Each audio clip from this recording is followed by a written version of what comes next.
Good afternoon. It's Friday the 15th of May 2020, just after 1 o'clock. Welcome to UK Column News. I'm your host, Mike Robinson. Joining me today in the studio, Patrick Henningson from 21st Century Wire. Welcome to the programme, Patrick. Great to be with you, Mike. Well, we said we wouldn't put the stats on screen again on Wednesday, but, well, we're going to put them up slightly differently.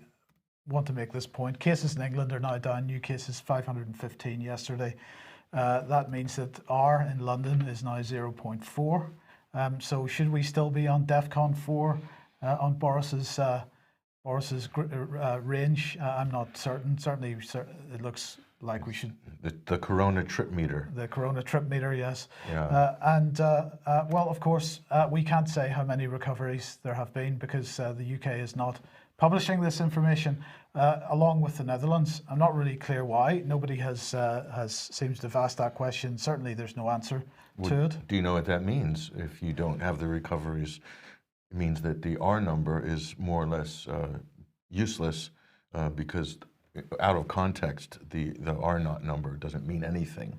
It can only mean something in relation to things like recoveries or length of infections of any particular infected person, short or a long length of infection. So the R number itself is meaningless, Mike, if you strip out the context. And a lot of people and journalists are writing about this now.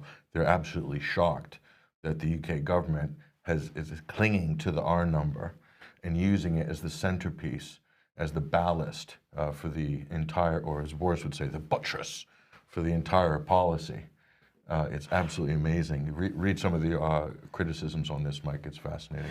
Well, okay. Public Health England then has published a nice infographic showing the number of cases and how it is declining.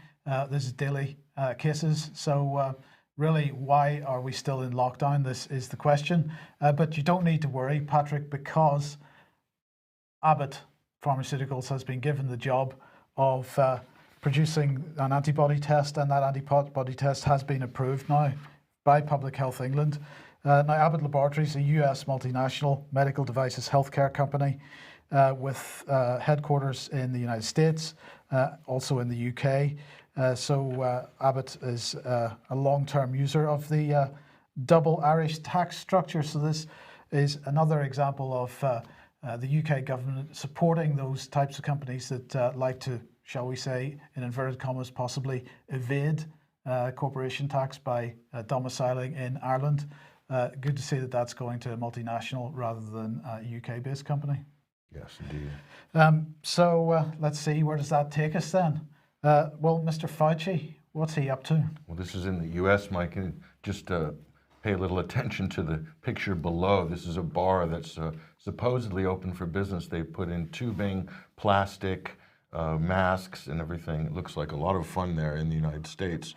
Looks like a scene out of the 12 Monkeys with Bruce Willis. But Dr. Fauci is warning in a recent testimony to Congress that the United States will suffer more death if it reopens too soon, Mike. So this is the talking point. There's a real big push in the United States to press home the case for keeping the lockdown as long as possible for fear of a second wave. All of this is predicated on second wave theory, which is what from this day forward, we're going to be calling it second wave theory, because that's what it is. It's a theory, and it just doesn't correlate, Mike, with how viruses behave. You showed that graph just a minute ago, Mike.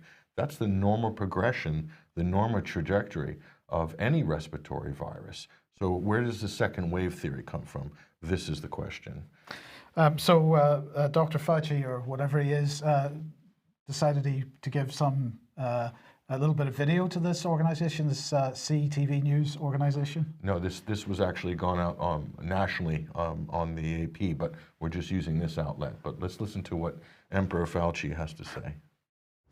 My concern is that if states or cities or regions, in their attempt, understandable, to get back to some form of normality, disregard to a greater or lesser degree the checkpoints that we put in our guidelines about when it is safe to proceed in pulling back on mitigation. Because I feel if that occurs, there is a real risk that you will trigger an outbreak that you may not be able to control, which in fact paradoxically will set you back, not only leading to some suffering and death that could be avoided, but could even set you back on the road to trying to get economic recovery. Sound a bit croaky there, Patrick? It is incredible. So you have these unelected health officials who are basically deciding the destiny of the country, or basically running the country. And the media are completely behind Fauci and these sort of experts to extend the lockdown. And there's a whole wave of propaganda right now that's coming out. You'll see it in the press, which is that there's no proof that COVID-19 will tail off in the summer, or that the virus will be adversely affected by warm weather, Mike. We've got one such story here. This one is in Business Insider. Notice the headline: why no one knows if COVID-19 is seasonal. Well, that's a misleading headline, Mike, because we actually do know if it's seasonal, because we have other coronaviruses that we've studied, as well as a seasonal influenza, and they all behave more or less the same. But for some reason, COVID is given special status from the beginning, which is that we don't know anything about COVID. That's the first lie. Whenever you hear that, COVID is different, we don't know anything about COVID. When you hear that coming from the mouths of politicians, journalists, or experts, all you have to do is read their lips, and you know that they're lying at that point. There's plenty of scientific studies over years about the behavior of seasonal influenza and coronaviruses, and there's a number of reasons why they do subside in the summer. So again, what they're doing, Mike, is prepping the public to believe in second wave theory, and to be worried about second wave theory just long enough in order to keep this lockdown extended. And the question is, what is the agenda? And as we were reporting on Wednesday's program, they're building this narrative that once we get towards the seasonal flu season in the autumn and the winter, it's going to be very difficult to separate out the COVID cases from the flu cases. We're not going to know which is which. We're not going to know what's causing which spike in the statistics. And really, we're going to be straight back into lockdown again. Well, that's what it looks like. Yes. Yeah. So what's Boris saying then? Stay alert, control the virus, save lives, but he wants to extend the lockdown. He does. That was the messaging. So the new colors, the new safety colors. So the government wants to extend lockdown because, now the question is, Mike, why? What is the agenda going forward? What is the real agenda? Well, they want to push the crisis to the autumn. Why? Because they want to implement contact tracing, mass testing. This is all part of, under the banner, Mike, of surveillance. Okay, and then after that, there seems to be a lot of push in media and in political circles for mandated vaccines for coronavirus. Even though they haven't actually developed a vaccine for it yet, there's this assumption that there's going to be some call or some mandate for coronavirus vaccines. And so let's put aside the vaccine debate for the moment. But back to the agenda. And here's the important part, and I think you've covered this, and you might have some comment on this, but restructuring government, repurposing government, but also, more importantly, restructuring the economy, and really repurposing the economy as well to deal with the new normal, Mike. And the new normal is there are tens of millions of people on welfare now as a result of the government shutdown. And the media and political classes will want to blame this on the coronavirus, but it wasn't the coronavirus that shut down the economy. It was the government that shut down the economy. That's the most important point. How can I say that? Because not every country opted to do a shutdown or a lockdown. And those countries who didn't opt to do that are doing perfectly fine right now. So this wasn't about the coronavirus giving orders to the prime minister or the chancellor. This was the government making that decision for the people. And as we'll show you very shortly, when we talk about the economics, Mike, the people will be expected to pay for the damage that's been done as a result of this government decision. Yes. Okay. Well, let's move on to the restructure of the economy and who is actually pushing forward with this. We'll just begin with this one. This is not City. That's a bit of autocorrection on the slide there for the spelling. That's of course Sadiq Khan, the Mayor of London. And what did he say yesterday. I have a legal duty to reduce bus and rail services to save money if the government doesn't bail out Transport for London. This is a slight paraphrase of what he said, but he basically threatened the government that he would shut down public transport in London unless the government provided a bailout for Transport for London by the end of the day. It was very mafiosi style comment. And well, the government did exactly that. By the end of the day, the Treasury rocked up with 1.6 billion pounds for Transport for London. That was apparently the funding gap that they had, and that's what they got.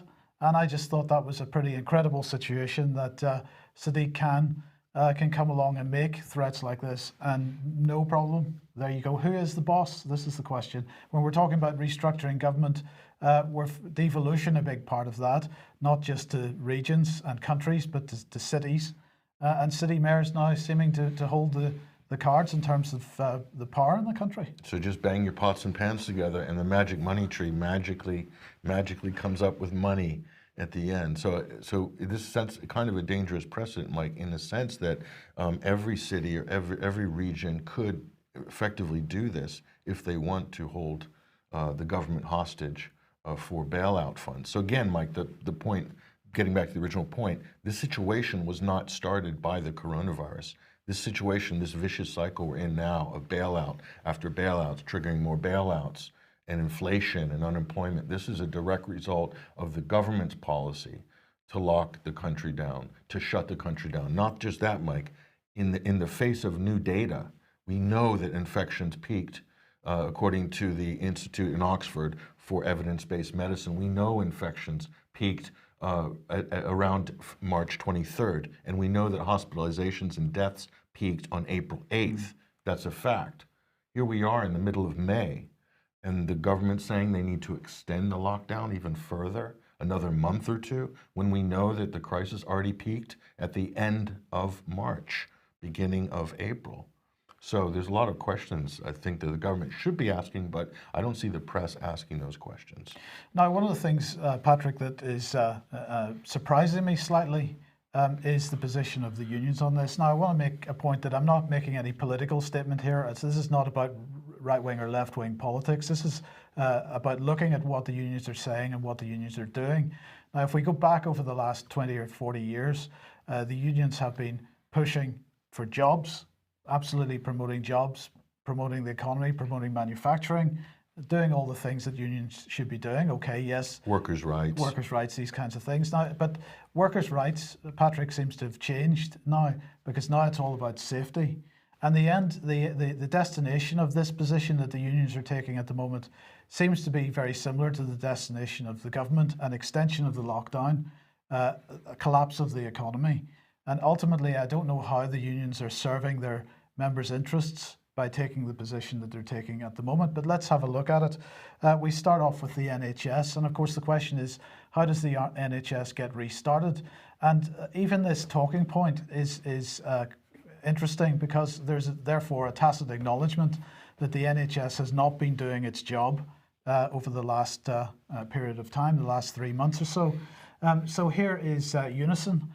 Health unions published blueprint for safe opening of the NHS, all about safety. It's all about PPE, of course, is the excuse, and they're basically saying that, you know, not that elective surgery, that the tests and other things that people normally expect to receive from the health service should really be held back until the safety culture can be established. So they're saying that it needs to be a safety-first approach to outpatient clinics and to operations. They said they want to avoid a repeat of the PPE supply problems, which, quotes, sapped the confidence of the staff and caused widespread and unnecessary anxiety. Now, just to give an impression or an understanding of what the situation was with the National Health Service, unfortunately, we had to go to the BBC because Public Health England haven't actually published on their website these statistics yet. But this report from yesterday saying coronavirus A&E visits in England down to record low, and they produced this graph showing the number of visits to accident and emergency in April. It runs up to the end of April there. Incredible. Look at that drop, Mike. It's massive. And so, we have been banging this drum for the last couple of weeks, Patrick, about excess mortality as a result of COVID-19. And we've got to keep thinking about this and understanding the implications of it, that really what we're seeing in the red shaded area are lockdown deaths. And the reason that those people are dying is because the NHS has effectively been shut down for everything else other than this particular emergency, in inverted commas. So if that's the case, then what the unions appear to be saying is that lockdown deaths, the number of deaths caused by the lockdown and the fact that the NHS isn't functioning except for one particular area, seems to be to the unions acceptable. Now, I appreciate that there's a trade-off here, but they don't seem to be demanding that lives are saved by providing medical care to people that are not COVID related. So basically you're saying the National Health Service has become a COVID-only service. That's what it has been up to this point. Really, yes. in the last, say, 7 to 8 weeks, Right. right? It's been a COVID-only service. So now they're threatening to withhold the reopening, as it were, of the NHS as business as usual, right? Because of what? Safety threats? Because of threat of COVID? Well, there's some fundamental problems with this position, Mike. One of them is the virus is already peaked over a month ago. Okay, it actually peaked infections before lockdown. Okay, so it's tailing off. We're going into the summer. It should extinguish itself. Some herd immunity should be achieved. Okay, that's the first point. So there's not going to be a threat from COVID-19 to all health service workers. The other thing is we know by statistics overwhelmingly this disease afflicts a specific demographic. It is the elderly. The average age of the COVID deaths is upwards of 80 years old. Okay, so there aren't that many 80-year-old people working in the NHS, are there? There's none. So the risk of an NHS worker becoming ill or dying from COVID, according to the numbers, is almost non-existent, especially if they're under 50 years old. Okay, it's almost no chance at all if you're under 40. So, where is this coming from? Where is this health and safety alert, this emergency coming from? If anything, the people that are most at risk are the elderly people themselves, who have been shoved into care homes, shoved off of beds in the NHS by government policy, thrown into care homes. Why? To open up beds for what? The COVID-only health service. So there's so many fundamental problems with the argument from the union here. I understand the need to feel safe, but what is the actual threat? That is the question. It's not about I need to feel safe. What is the genuine threat if there is a threat? I mean, are the measures being proposed by the unions proportionate to the actual threat? That's the question. And the government, we can ask the government the same question, Mike. Absolutely. But in the meantime, the government has decided that Honeywell, this time in Scotland, is going to get the contract for producing the next round of PPE equipment, 4.5 million masks each month and 450 jobs at that site. It's going to cost quite a bit of money. But so they're also highlighting the PPE distribution network with the NHS, industry and armed forces all working together to get this stuff distributed across the NHS. But nonetheless, Honeywell getting the job to produce the next batch of masks. But it doesn't end there, Patrick, because the unions are also very keen to stop the schools reopening because, again, there are dangers here. So they are saying here it's really important that we're absolutely clear what the level of safety is, and if it remains the case that we believe it to be unsafe, we will not back a wider opening of schools. Now, of course, this is the National Education Union suggesting in their headline that this is all about the science. I'm not seeing any evidence whatsoever that there's any science being implemented here or thought about. But if we look at what's going on in France, Patrick, is this really what we want for our school children in the UK? Is this the model that we're looking at, where we've got rectangles drawn on the school playground and the children aren't allowed out of those boxes? I mean, this is I'm sorry to say it again, but this is going to have a massive psychological effect on these children. And if that's rolled out in the UK, it's pretty sad.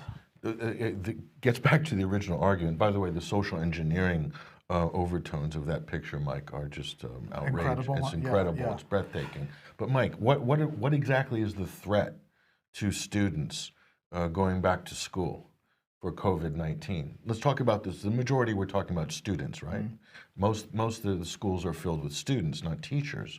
The teachers are in the minority, right? Administrators and teachers. As far as the students are concerned, Mike, what is the risk percentage-wise? I mean, does it even register No. on the risk table for students? No, because they're seen to be almost exclusively asymptomatic carriers. They don't spread. A lot of studies are now showing, serology studies and other studies where they've tracked the virus, Mike, kids are not spreading it to adults. Okay? Asymptomatic children are not spreading this to adults. So a few teachers who are concerned about their safety are holding up school openings for millions of children because they don't feel safe. Well, one solution to this could be, Mike, that the teachers who don't feel safe could stay home and maybe do something else, administration, or be on a government furlough scheme, and those who want to teach can teach. Because what are the odds of an under 40 catching or being hospitalized of COVID? It's extremely low. In fact, the odds of you catching the flu at a younger age and being hospitalized are higher than if you catch COVID. That's according to the statistics. The argument, I think, from some people is that if the teacher gets it in the school or the child is asymptomatic but is a carrier, that they could bring it back to their grandparents or whatever. That seems to be the argument that's being made. Again, but this is about managing the grandparents, not managing the children. But that doesn't follow the science, because the science shows that children aren't shedding the virus to old people. So I mean, where are people getting their information on this? It's unbelievable. We're missing that joined up thinking that we hear about so much in government, Mike. Where's the joined up thinking? We're waiting for it. And it doesn't end there, because the unions, of course, also taking this position on the general economy. Furlough extension welcome, but advice may leave good employers undercut by bad bosses. And they're pushing this idea that some employers are bad employers, that they're trying to force workers back into an unsafe work environment. That really people should consider whether they are happy to go back to work. And of course, the fact that the furlough scheme, this is the scheme where the government provides salaries to encourage employers to keep people on their employment rolls, that has been extended to the end of October. Of course, this just pushes back the unemployment situation by a couple of months, because ultimately companies, if they were intending to lay somebody off at the end of the furlough scheme, well, the end of the furlough scheme has been pushed back. It doesn't mean that they aren't going to lay somebody off. And in fact, everything that everybody's saying to us is that because the furlough scheme has been pushed back another 3 months, well, of course, that helps them with the fixed cost of salaries, but it doesn't help them with rent and other fixed costs that they have. And they're not making profits during that time. Exactly. So they are probably this is going to exacerbate the cash flow problem for many small and medium-sized businesses. So, but again, the unions here pushing this idea that it's unsafe to go back to work. Again, where's the science behind that?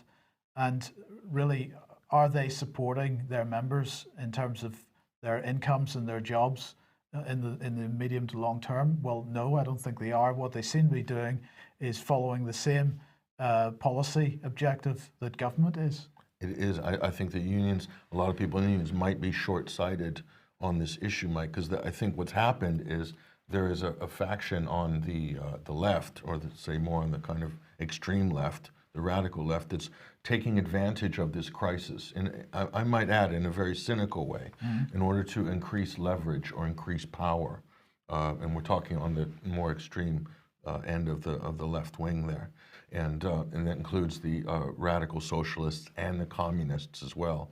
They've also reared their heads, and all of this motley coalition that's supposedly for the worker is really effectively keeping the worker from earning a living, Mike.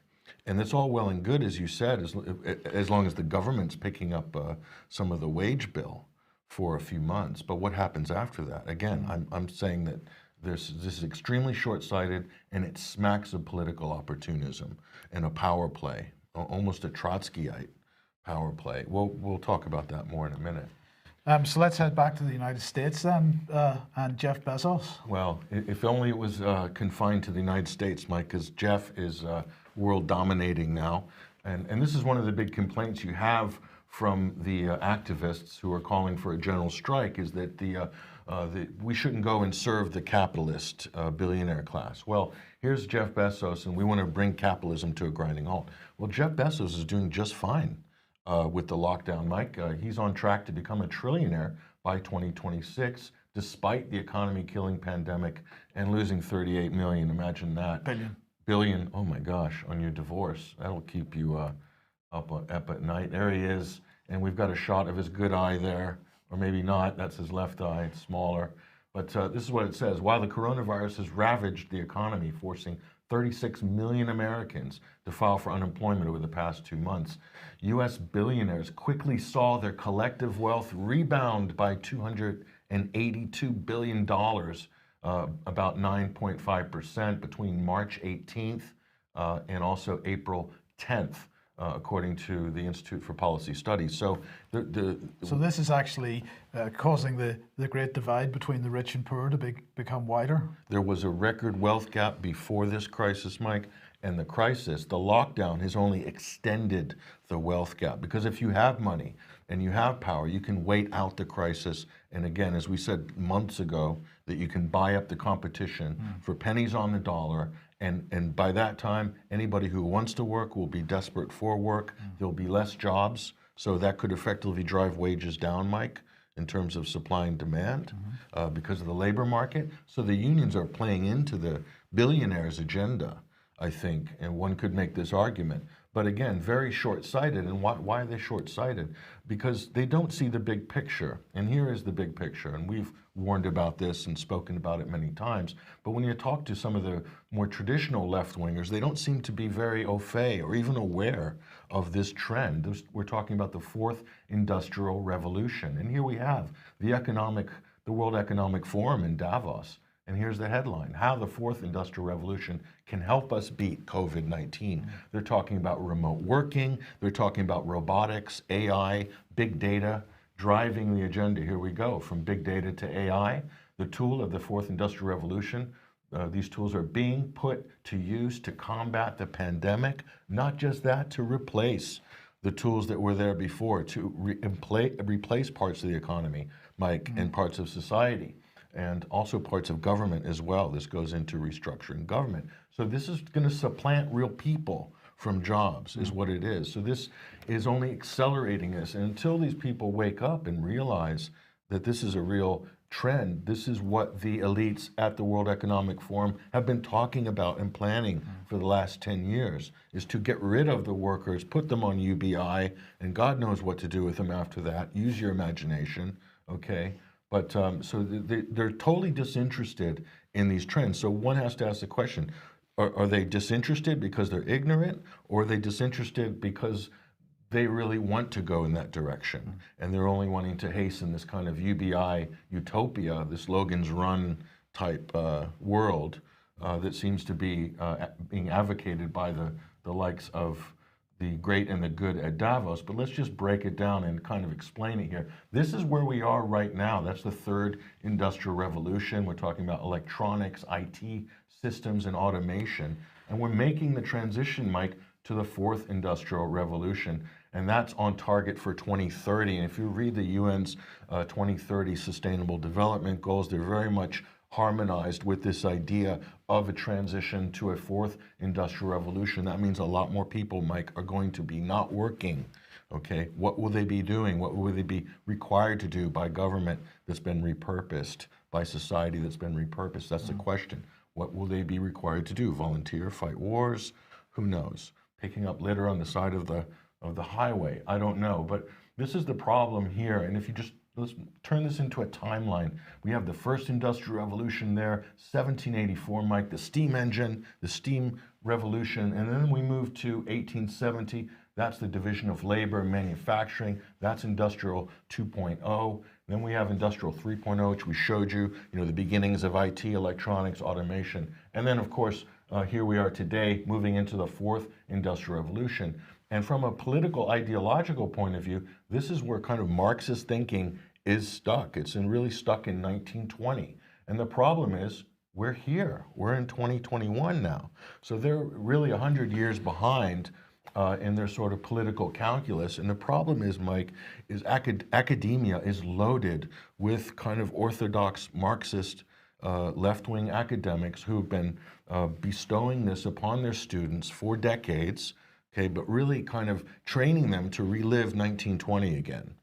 And meanwhile, the great and the good, the billionaire class that they so admonish at every given opportunity, and rightfully so in some cases, they're already moving way past the 20th century now. So you're either going to get up to date with what's going on and realize what elites are planning, what they have planned for you, otherwise you're going to get basically left in the dust of history. And this is what we're seeing now, and the call for a general strike, I think, is the death pangs of a 20th century ignorant political class that just is desperate to drag people backwards. And in fact, they become the reactionaries in that sense. They become the reactionaries, and they're acting like reactionaries.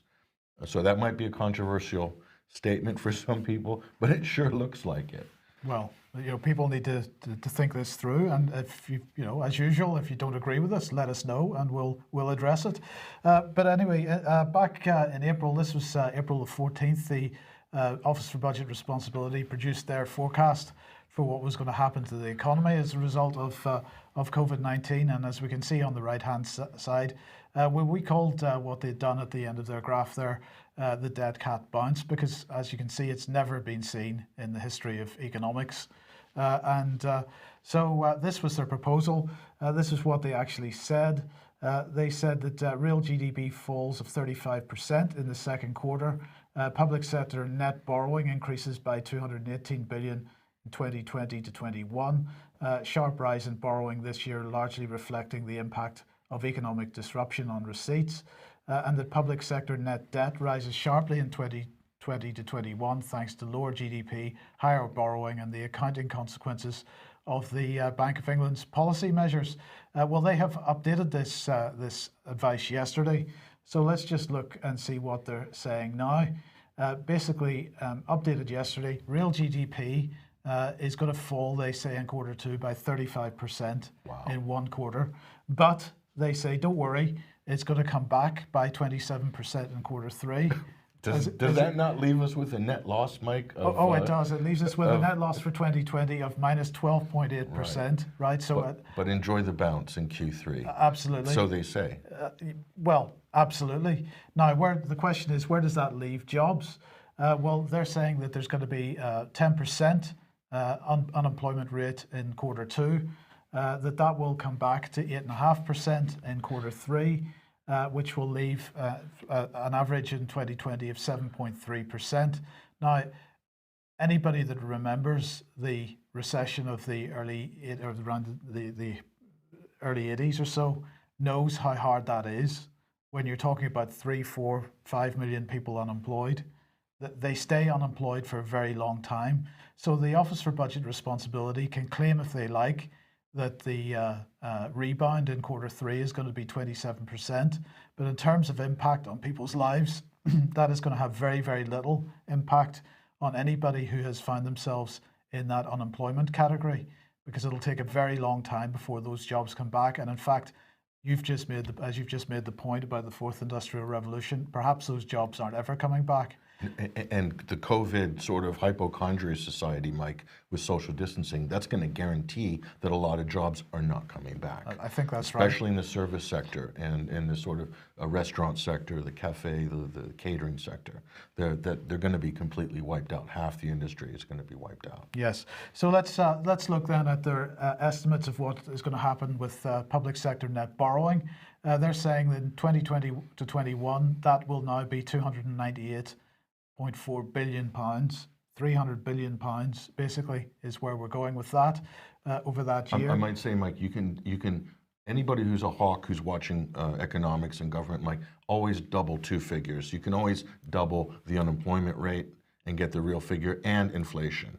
Those are two things you can double. And when they say they're going to borrow 300 billion, Mike, you can double that as well. I think that's a fair statement. So I will put my score down right now. Everything you see there, Mike, in terms of figures, double it afterwards, and we can see. Indeed. So where does that leave public sector net debt?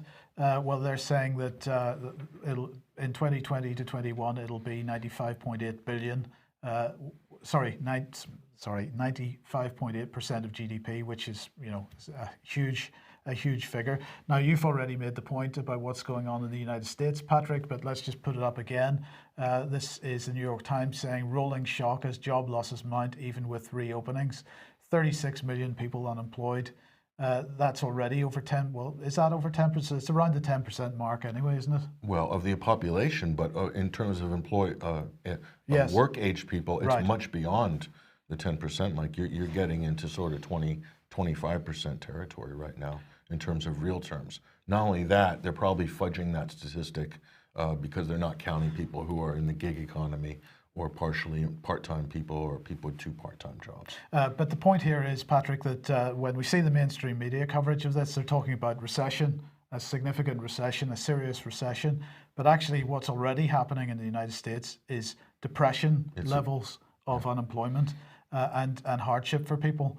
I think I saw a report yesterday from Philadelphia, which is one of the states which is being most, because of course part of the problem here is 36 million jobs. It's not spread evenly across the whole country. There's massive hotspots of where the real problems lie. Philadelphia is one of them. Those people suffering already extremely badly, and you don't have in the States the same social security support that we have. No, there's not. We don't have nearly the level of socialization and safety net, Mike. But the other thing that's interesting, you said that it's not evenly spread, the unemployment across the country evenly. This is true, but also neither is COVID.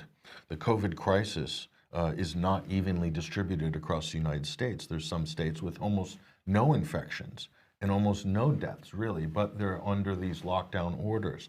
And I think we have this insane cadre of governors in the United States, Mike. I mean, just completely out of control, and it seems to me intoxicated by their power. Well, there's been some challenges to that, which we'll go touch in a few minutes, Mike.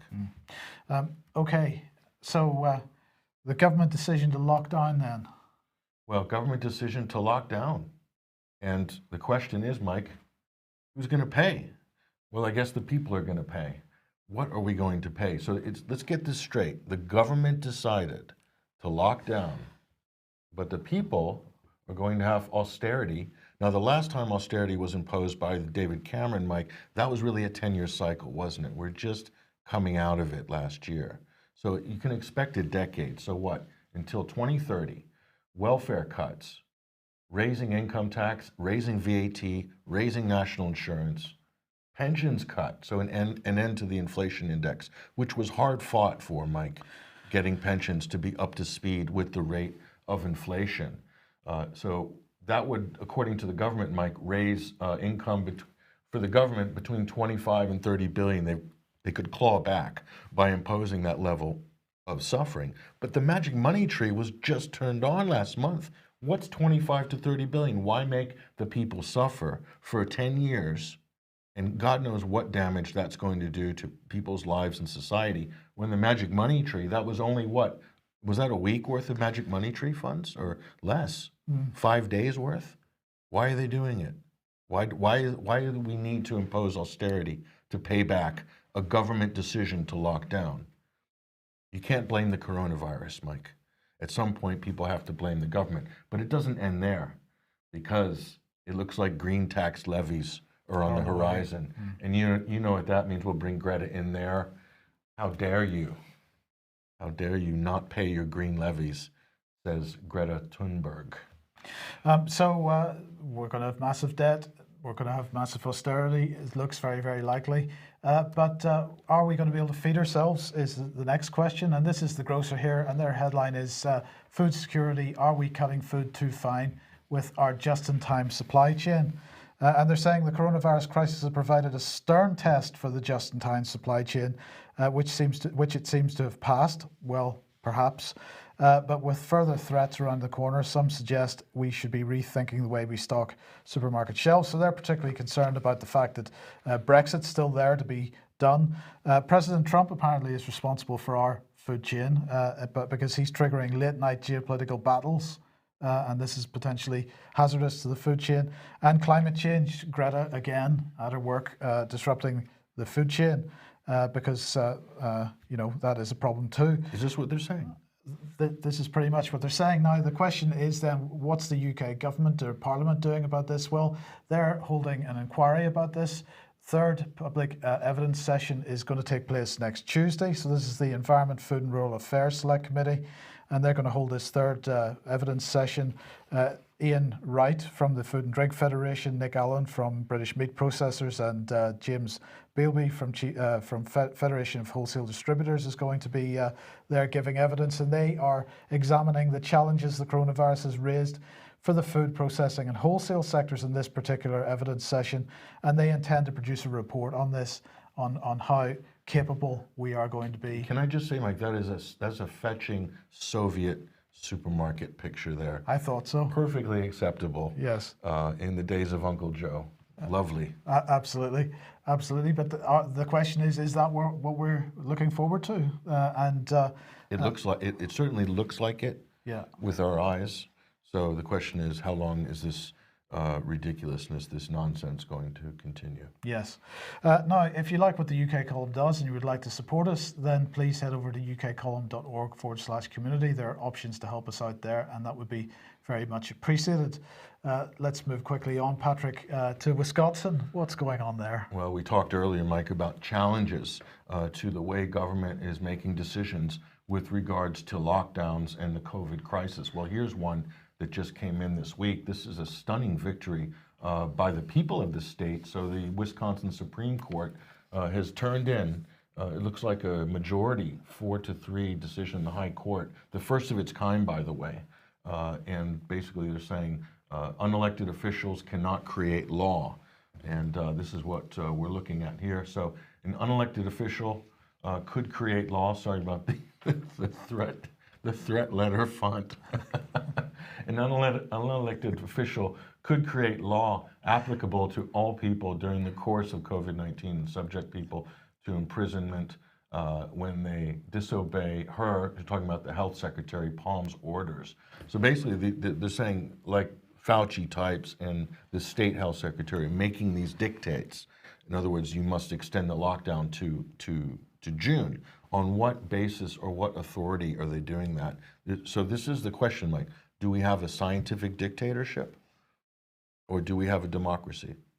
Simple question. That's a very good question. Because a lot of people don't know the answer to that right now. Yeah, right. Okay. Well, it is a good question, and perhaps this hints at an answer. Now, we mentioned this last week. This is Generous to Nick Carter, who was giving part of the briefing for one of the live streams. And he was making this point. We've been involved with the Cabinet Office Rapid Response Unit, with our 77th Brigade, helping to quash rumours for misinformation, but also counter disinformation. And this was the key point here. Between 3,000 and 4,000 people, military personnel involved with this, around 20,000 available the whole time in high readiness. Now, this has received a huge amount of criticism from within the military. It sounds, Patrick, to us, from people that that have been talking to us, that there is a lot of unhappiness that this amount of military effort is going into this kind of work, because they're effectively spying on the British people and trolling the British people and helping to drive the government's narrative with respect to the lockdown and the coronavirus response. So The information we have is that senior staff even within the British military, extremely unhappy with Nick Carter and his position on this and the way that the direction of travel of the British military. But it doesn't end there. Others also pretty unhappy with the current situation. This is Peter Bone. He is a member of Parliament for Wellingborough. And very, very unhappy during a parliamentary debate yesterday on coronavirus about the way that the British government is acting. And this comes back to the slide that you've just shown, Patrick, because he's particularly unhappy about the executive orders that Boris Johnson is basically doing without any kind of parliamentary scrutiny or Oversight, thank you. That is the word I was looking for. And he made this point on page 23. This is of the Ministerial Code. On page 23, under section Ministers in Parliament, it says in bold type, when Parliament is in session, the most important announcements of government policy should be made in the first instance in Parliament. And he was really criticising Boris because when he gave his broadcast to the nation on Sunday evening, he was announcing policy without it ever having been subject to parliamentary scrutiny. And this is really unacceptable for Parliament. Pole vaulting over Parliament, basically, by going straight. Yes, so he said that clearly the Prime Minister's television address breached the Ministerial Code. He's effectively saying it's unlawful, therefore. He went on, the television presentation was plain wrong. Too many of the Prime Minister's special advisors and aides think they're running a presidential government, that the Prime Minister goes on television and announces all kinds of executive orders without any reference to Parliament. Many of them have clearly been watching too many episodes of The West Wing. And I think this is a valid criticism.